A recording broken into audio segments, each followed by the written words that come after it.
कोई ना कोई तो अपने लाइफ में इम्पोर्टेंट योगदान देता है, क्योंकि इसके बगैर लाइफ अधूरी है। इसीलिए छावा मूवी के कुछ इम्पोर्टेंट कैरेक्टर्स थे जिन्होंने अलग अलग समय पे अपना इम्पोर्टेंट योगदान दिया है। हाँ, तो बात कर लेते हैं उन कैरेक्टर्स की और उन्होंने आखिर ऐसा क्यों किया, आइए समझते हैं। नंबर 1, ये राजमाता कही जाने वाली औरत। दरअसल ये सेनापति हंबीरराव मोहिते जी की बहन थी। अपने बेटे को राज सिंहासन पे बैठाने के लिए, साथ ही संभाजी महाराज को मिटाने के लिए इन्होंने शहजादे अकबर को एक खत भेज के अपना इम्पोर्टेंट काम किया था। नंबर 2, येशुबाई भोसले। शंभू राजे का मनोबल बढ़ाने के लिए, साथ ही उन्हें आत्मविश्वास देके सदा के लिए उनकी जीवन संगिनी बनाने का महत्वपूर्ण योगदान येशुबाई भोसले जी ने दिया है। नंबर 3, बहिर्जी नाईक। वासुदेव आला रे वासुदेव आला, ये वही एक विशेष व्यक्ति थे जो 17वीं सदी के मराठा जासूस और छत्रपति शिवाजी महाराज की सेना में खुफिया विभाग के प्रमुख थे। इनका काम था दुश्मनों पर कड़ी नजर रखना। वे हर बार सक्षम रहे, इसीलिए बहिर्जी नाईक को उनके महान कार्यों के कारण छत्रपति शिवाजी महाराज ने नाईक की उपाधि से उन्हें सम्मानित किया था। बस यही इम्पोर्टेंट योगदान इनका इस फिल्म में देखने को मिला। नंबर 4, शहजादे अकबर ने भी इस मूवी में अपना एक बहुमूल्य योगदान दिया है। ये बात तब की है जब राजमाता सोयराबाई शंभू राजे को इतिहास बनाने के लिए सीधा अकबर को खत भेजती है, ताकि अकबर के साथ रिश्ता जुड़ जाए और शंभू राजे सदा के लिए अलग हो जाए। लेकिन जब महाराज शहजादे अकबर को मिलने जाते हैं, तब अकबर राजे को आपसी खोट के बारे में बताते हैं। महाराज को यकीन नहीं होता, उनका गला दबा देते हैं। तभी शहजादे अकबर इस खत को दिखा के इन्होंने अपना इस फिल्म में बहुमूल्य योगदान पूरा किया है। क्योंकि यार अगर ये छत्रपति संभाजी महाराज को पता नहीं रहता तो इनकी जान को भी खतरा हो सकता था। इसीलिए ये शहजादे अकबर का महत्वपूर्ण काम हो जाता है। नंबर 5, जीनत उन निस्सा बेगम। वैसे तो ये एक मुगल राजकुमारी और बादशाह औरंगजेब और उनकी मुख्य पत्नी दिलरस बेनो बेगम की दूसरी बेटी थी। उनके पिता ने उन्हें पदशाह बेगम की सम्मानजनक उपाधि प्रदान की थी। लेकिन औरंग थोड़ा सा डेंजरस किस्म का बादशाह था। कोई भी मुगल बादशाह उसके सामने बोलने को डरता था और जो भी खास बातें निकल के आती थी, मतलब युद्ध से जुड़ी नुकसानजनक बातें, ये सब मुगल इस बेगम साहिबा को बताते थे और जीनत उन निसा बेगम ये सब इन्फॉर्मेशन औरंगजेब को सुनाती थी। बस यही वो इम्पोर्टेंट काम इन्होंने इस फिल्म में भी किया है। नंबर 6, मराठों का अपने स्वराज के लिए बहुमूल्य योगदान। मतलब मुगलों की सेना जड़ से मिटाने के लिए एक सही रणनीति बना के इन सब मावलों ने अपने अपने स्थानों का परिचय दिया है और दक्कन की प्रकृति का पूरा ज्ञान रखते हुए मुगल की सेनाओं पर टूट के शंभू राजे को अपना बहुमूल्य योगदान दिया है। नंबर 7, गानोजी और कान्होजी। इस फिल्म के दो सबसे इम्पोर्टेंट प्यादे इन्हें हम कह सकते हैं। रिलेशनशिप की बात करें तो छत्रपति संभाजी महाराज की पत्नी महारानी येशुबाई की ये भाई थे। मूवी के हिसाब से देखा जाए तो गानोजी और कान्होजी ने छत्रपति संभाजी महाराज को औरंगजेब की पकड़ में पहुंचाने में मदद की थी। लेकिन इससे पहले इन्होंने कवि कलश पर हमला किया था, जो संभाजी महाराज के मित्र और मंत्री थे। इनका जो औरंगजेब के प्रति बहुमूल्य योगदान था, इसे इतिहास की सबसे शर्मनाक हरकत मानी जाएगी। और इस मूवी में भी बताया गया है कि ऐसे गद्दार आदमी कभी किसी के घर में पैदा ना हो। हाँ, तो दोस्तों यही वो कुछ इम्पोर्टेंट कैरेक्टर्स थे जिन्होंने अलग अलग समय पे अपना बहुमूल्य योगदान दिया है। थैंक्स। आते हैं एक और ऐसे ही वीडियो के साथ। Bye.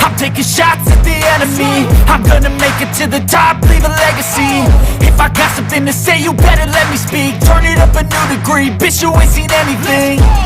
I pop off with the new rock, electronic, blow the sonic roof up.